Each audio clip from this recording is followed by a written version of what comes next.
महात्मा बुद्ध, जिन्हें सिद्धार्थ गौतम के नाम से भी जाना जाता है, विश्व के महानतम आध्यात्मिक गुरुओं में से एक थे। उनके उपदेशों ने न केवल उनके समय के समाज को प्रभावित किया, बल्कि आज भी उनकी शिक्षाएं मानवता के लिए प्रेरणा स्रोत हैं।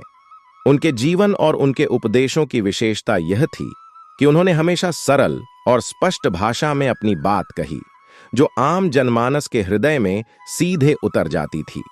महात्मा बुद्ध का प्रत्येक उपदेश मनुष्य को उसकी आंतरिक शक्ति को पहचानने और अपने जीवन को सही दिशा में ले जाने के लिए प्रेरित करता है।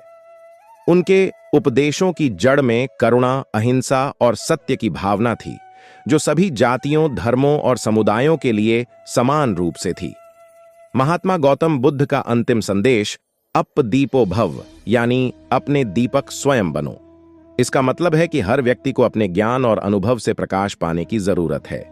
महात्मा बुद्ध कहते हैं कि जीवन में हजारों लड़ाइयां जीतने से अच्छा है कि आप खुद पर जीत हासिल कर लें।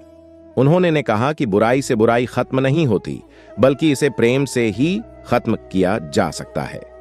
आपको अपने क्रोध के लिए सजा नहीं मिलती, बल्कि आपको अपने क्रोध से ही सजा मिलती है।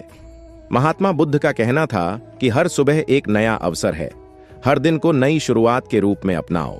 हमारे जीवन में कोई भी चीज स्थायी नहीं है, इसीलिए जब ये आपसे दूर हो जाती है तो दुख का कारण बनती है।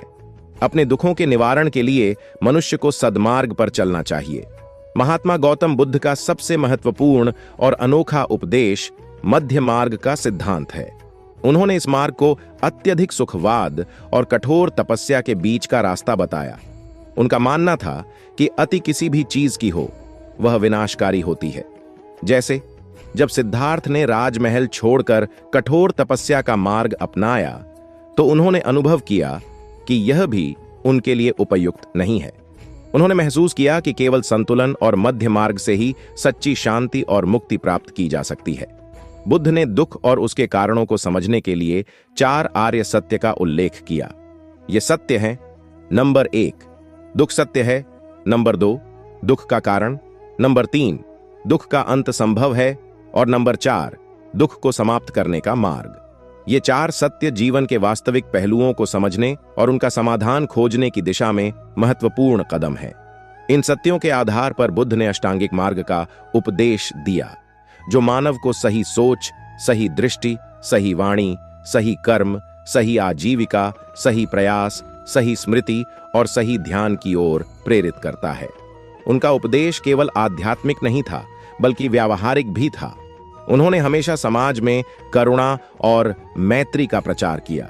उनका कहना था कि अगर हम अपने आसपास के लोगों के प्रति सहानुभूति और प्रेम का भाव रखते हैं, तो हम अपने जीवन को अधिक सुखद और शांतिपूर्ण बना सकते हैं। उन्होंने यह भी सिखाया कि हमें नफरत और द्वेष से बचना चाहिए, क्योंकि यह हमारी आत्मा को क्षति पहुंचाता है। उन्होंने यह संदेश दिया कि क्रोध और हिंसा को प्रेम और क्षमा से ही जीता जा सकता है। महात्मा बुद्ध के अनुसार व्यक्ति को अपने कर्मों का ध्यान रखना चाहिए। उनका कहना था कि हमारे कर्म ही हमारे जीवन का निर्माण करते हैं।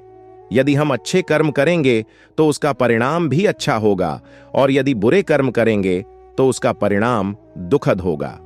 इस दृष्टिकोण ने लोगों को अपने जीवन में अनुशासन और जिम्मेदारी का महत्व समझाया।